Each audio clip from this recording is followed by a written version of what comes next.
जिसके कान हो वो सुन ले, जिसकी आंखें हो वो देख ले।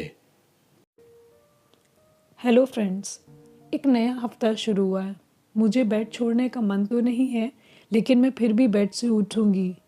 सुबह जल्दी उठना कोई मज़े का काम नहीं है, लेकिन मुझे ऐसा करना होता है क्योंकि कुछ ऐसे काम हैं जो मुझे करने ही पड़ते हैं और मैं उन्हें करती हूँ।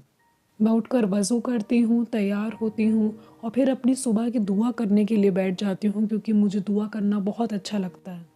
फिर मैं तैयार होकर अपने परिवार के साथ नाश्ता करती हूँ इससे पहले कि हम अपने अपने काम पर निकल जाएं। एक दिन मैं पार्क में बैठी थी। मैं अक्सर इस पार्क में आती हूँ। यहाँ पर मुझे चिड़ियों का चहचहाना और बच्चों का खेलना अच्छा लगता है। लेकिन उस दिन मेरे साथ पार्क में कुछ अजीब सा हुआ। एक व्यक्ति मेरे पास चल कर के आया। मैं उसे जानती नहीं थी, फिर भी मैं उससे पोलाइटली मिली। वो मुस्कुराकर मेरे पास आया और उन्होंने मुझसे पूछा, क्या मैं ईसा मसीह की मोहब्बत को जानती हूँ? मैंने कहा, ईसा कौन, वो पैगंबर?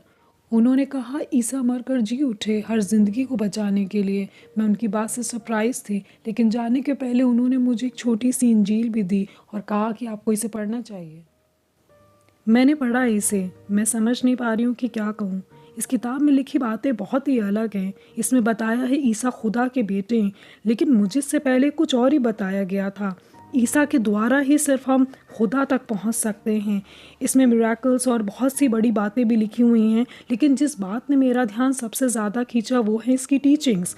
जैसे अपने पड़ोसी, इवन अपने दुश्मनों से भी मोहब्बत रखना, ज़रूरतमंदों की मदद करना। लेकिन जिस बात ने मुझे सबसे ज़्यादा छुआ वो है खुदा की मोहब्बत कि उसने मसीहा को हमारे गुनाहों के लिए दे दिया। और खुदा की इस मोहब्बत को मैं अपने दिमाग से निकाल ही नहीं पा रही थी। मैं इसे अभी भी पढ़ रही हूँ और अब मुझे इससे प्यार हो गया है जो कभी ख़त्म होने का नहीं। इससे पहले मैंने किसी भी किताब को पढ़कर ऐसा कुछ भी नहीं पाया। मेरी माँ ने जब मुझसे इस बारे में पूछा तो मैंने उन्हें भी समझाया और उन्होंने इसे सुना और ये बात मुझे बहुत अच्छी लगी। लेकिन मेरे बड़े भाई इस बात से बहुत नाराज़ हो गए। उन्होंने मुझसे कहा, या तो तुम इस किताब के शख्स को चुन लो या फिर अपने ख़ानदान को। आज अपनी सुबह की दुआओं में मैंने अपने ख़ानदान के लिए दुआ की कि वो भी उसकी मोहब्बत को देख सकें जिसने मेरी ज़िंदगी को बदल दिया।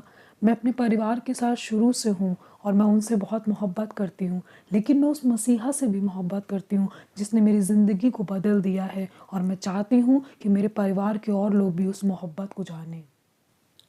आज मैंने अपने ख़ानदान वालों के साथ यीशु मसीह की इंजील और उनकी शिक्षाओं के बारे में बात की और उन्होंने मेरे अंदर बदलाव महसूस किए। जैसे अब मैं हमेशा खुश रहती हूँ और मैं उदास नहीं रहती।